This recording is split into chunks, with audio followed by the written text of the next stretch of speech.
Tudo bem, gente? Aqui é o Thiago Lira, crítico de cinema e podcaster do Tem um Tigre no Cinema. Espero que você já conheça um pouco do meu trabalho. Eu agora estou fazendo uns pequenos vídeos para mostrar umas críticas curtas referente aos filmes que eu tenho assistido na 39ª Mostra Internacional de Cinema aqui em São Paulo. Como é uma coisa muito corrida, às vezes eu não vou ter tempo de sentar e escrever profundamente sobre o filme. Então, eu espero que você me acompanhe aqui. Eu vou ter, nesse novo formato que eu estou tentando aqui para mostrar para vocês o que eu tenho visto. E eu vou transformar isso em podcast para quem preferir ouvir em áudio. Isso vai ser um resumo no meio da semana para nessa correria não ficar sem o podcast, o Tigrecast semanal. Pois bem, esse é o dia 22. Eu estou no segundo dia de mostra. Aliás, a mostra é no segundo dia. Na verdade, é o primeiro dia que eu consigo ver alguma coisa. Eu já assisti 2 filmes. O primeiro é um drama húngaro chamado Filho de Sol, Sol Fila. É um filme que lida com... se passa na época do Holocausto. O personagem principal, o Sol, ele faz parte de um tipo de força-tarefa dos alemães, desculpe, dos nazistas, para coletar o espólio daqueles que são mortos durante o regime.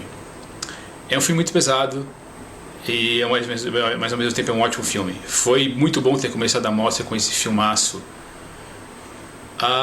Ele tem uma questão muito, muito forte, porque o personagem, tanto o Sol como os seus companheiros ali dessa força-tarefa, eles estão os chamados Commanders. É uma coisa muito triste, porque ele tem que se livrar daquelas pessoas que eles acabaram de jogar nos fornos para serem sufocados. A trama toda é vista a partir dos olhos, do ponto de vista do Sol. Aliás, é uma coisa muito interessante isso. E porque o diretor, o Laszlo Melis, ele foca constantemente a câmera nas costas do Sol e aí nós vemos ele trabalhando, e o resto todo é todo desfocado, é uma pequena profundidade de campo, como para mostrar que esse personagem não tá, ele está tentando fugir daquela tragédia que ele está vendo. É uma coisa muito triste para ele, então ele finge que não vê, mas ao mesmo tempo nós vemos o que está acontecendo, mesmo desfocado. O diretor usa planos sequências, vários, tecnicamente é uma coisa maravilhosa, porque você vê ao fundo os corpos sendo carregados, o sangue, e é uma coisa muito triste mesmo. E aí ele vive um inferno pessoal, porque ele encontra um jovem que sobrevive à câmara de gás, mas é morto por um médico nazista quando ele percebe mais um judeu morto. Inclusive eles usam uma expressão que eu não conhecia. Eles ficam chamando os corpos literalmente de pedaços de carne.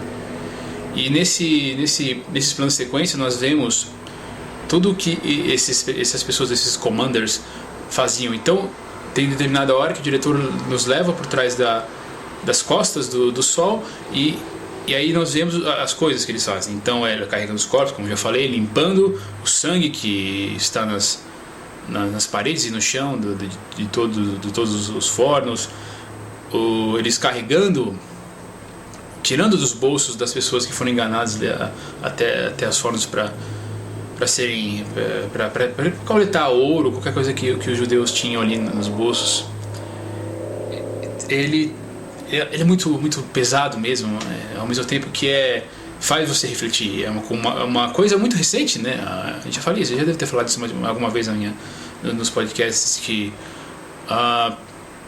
isso é uma história muito recente da humanidade. Então, e o diretor lida isso de um jeito muito, muito triste, é verdade, mas também tocante, porque ele se compadece desse garoto morto e ele trata ele como um filho. Então ele precisa ir atrás de um rabino para dar um enterro apropriado para essa criança. Se você pensar, ele estava ali quase como um traidor da própria raça, e nisso ele fica ali pensando, né, putz, o que eu vou fazer? Eu preciso... E vira o drama do filme, o grande drama do filme. Enquanto nós acompanhamos essa tragédia que foi o Holocausto, nós acompanhamos todos os detalhes de coisas assim que nós não vimos. Eu já vi vários filmes tratando sobre o assunto da Segunda Guerra Mundial, do Holocausto judeu, esse foi o mais pesado que já vi na minha vida. Tem uma cena logo no começo que os judeus são colocados nesse forno e eles começam a bater desesperados na parede de metal. O design de som desse filme é uma coisa que me impressionou, inclusive. É um filme que eu recomendo para qualquer pessoa ver. Talvez os mais sensíveis não consigam lidar com a história.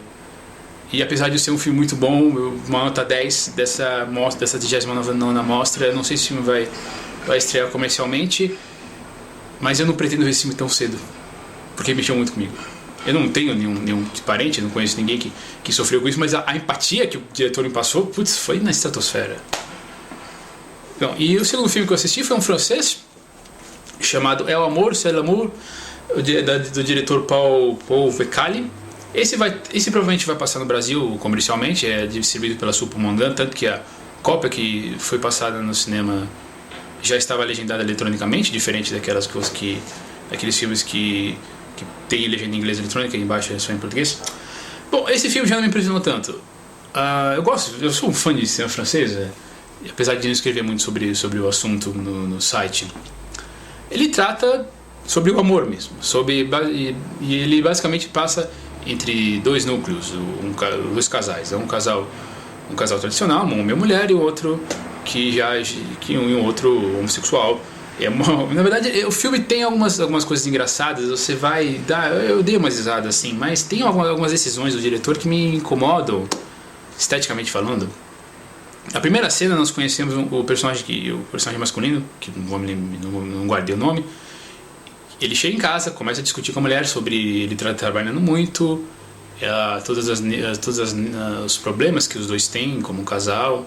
Realmente é uma coisa que afeta os dois. E isso também acontece no plano sequência. Interessante, ou melhor dizendo, é um plano longo, né? Porque o filme, porque a câmera foca sempre nos personagens. É interessante eu ver dois filmes com planos longos. Mas, então, nós temos essa conversa. O diretor foca nesse personagem. E aí é uma conversa entre os dois, né? Sobre essa coisa de trabalhar muito, ter pouco tempo para a esposa. Ela reclama que por ele ela deixou de trabalhar, eles moram num lugar muito pequeno que não tem lugar para ter um filho, e ela até sugere que ele esteja atraindo. E aí o que o diretor faz? Ele inverte a câmera e faz o papo todo do começo, dessa vez focando na esposa. Esteticamente, o diretor poderia ter... Eu entendo que ele tentou mostrar a reação dos dois. O personagem masculino ele vai se despindo enquanto vai colocando essa conversa, ele tá realmente se mostrando para a esposa. Ali ele tá sendo sincero, o diretor é legal ele ter colocado isso visualmente, mas poderia ter feito algum tipo de split screen, sabe, dividir as coisas em duas. Você poderia aumentar, colocar um espectro de tela, né, um aspect ratio um pouco mais exprimido, né, um pouco mais retangular, né, porque aquele era bem quase quadrado. Aí, nossa, uma coisa que eu esqueci completamente de falar no primeiro filme do Nosso Sol, me perdoem, o aspect ratio dele é muito pequeno, é muito apertado, é quase como se fosse os primeiros filmes do cinema num 4x3, se eu estou bem lembrado, mas é 1:38:1, que vai ser uma coisa bem quadradona assim. Então, só voltando aqui ao amor aqui, nossa, esqueci completamente disso, aí me perdoem. Então, e aí quando ele vira pra esposa, nós vemos a reação dela, mas poderia ser de outro jeito.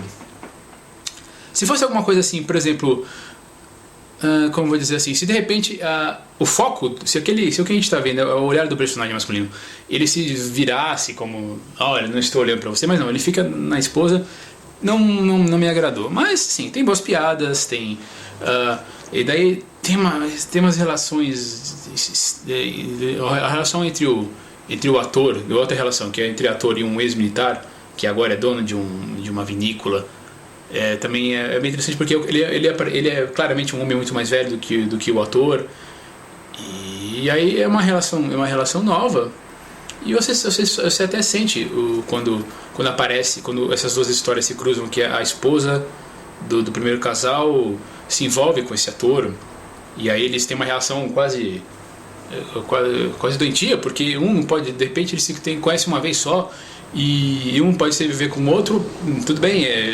cinematograficamente, não só cinematograficamente, mas narrativamente, isso é válido, eu não vejo nenhum problema nisso, porque é uma coisa de você contar uma história, é meio mágico, tudo bem. O Abono se explica. Aliás, tem um monólogo no começo muito interessante sobre, talvez seja a melhor parte do filme, que aparece o pai do marido do primeiro casal, falando sobre a escolha. Aí a história vai por um nicho meio, como é que eu vou dizer, vai ser estranho. Assim, talvez seja isso. O filme não tem exatamente me atraído. Tem essa visão diferente, tudo bem. Pra gente ver a reação dos dois personagens. Aí depois isso se repete perto do fim do filme com outro casal. Dessa vez não tem nenhum corte. A câmera foca no personagem mais velho, daí quando ele termina o diálogo, foca pro ator, que é o cara mais novo, e nisso ele repete de novo. Não tem corte nenhum, fica até meio estranho. Mas você vai gostar, eu acho que você vai ter alguns momentos interessantes. Tem um outro monólogo da mãe da esposa que mostra uma certa loucura que ela tem, mas assim, dos filmes franceses realmente esse não é o melhor dos exemplos. Tem algumas linhas de diálogo interessantes. Eu acho que a mais legal é que um dos personagens fala que a guerra é como o frio, ela aproxima as pessoas. Então não achei lá grandes coisas. Só para vocês terem uma ideia de que, na verdade, quando a gente fala de mostra, nós não estamos exatamente falando sempre de filme de qualidade. Esse, pela minha escala de 1 a 10, eu fecharia com uma nota 6. Aliás, 6 eu estou sendo muito, como se diz, estou sendo muito generoso. Pensando bem, acho que eu ficaria com 5. Mas é isso aí, gente. Por enquanto é isso aí, foi o que eu vi. Eu vou fazer esses uploads aqui do vídeo a cada noite que eu chegar aqui em casa. Espero que vocês gostem. Então, se gostarem, por favor, entre lá no antigocinema.com. Eu vou deixar uma postagem fixa com esses vídeos. Claro que isso aqui vai estar no YouTube, para vocês comentarem por lá também. Então, entre no site, me inscrevam. Lá tem todas as minhas redes sociais, Twitter, Facebook. Participam, me falam o que vocês estão assistindo aí na mostra. E certo? Obrigado mais uma vez e a gente se vê no cinema.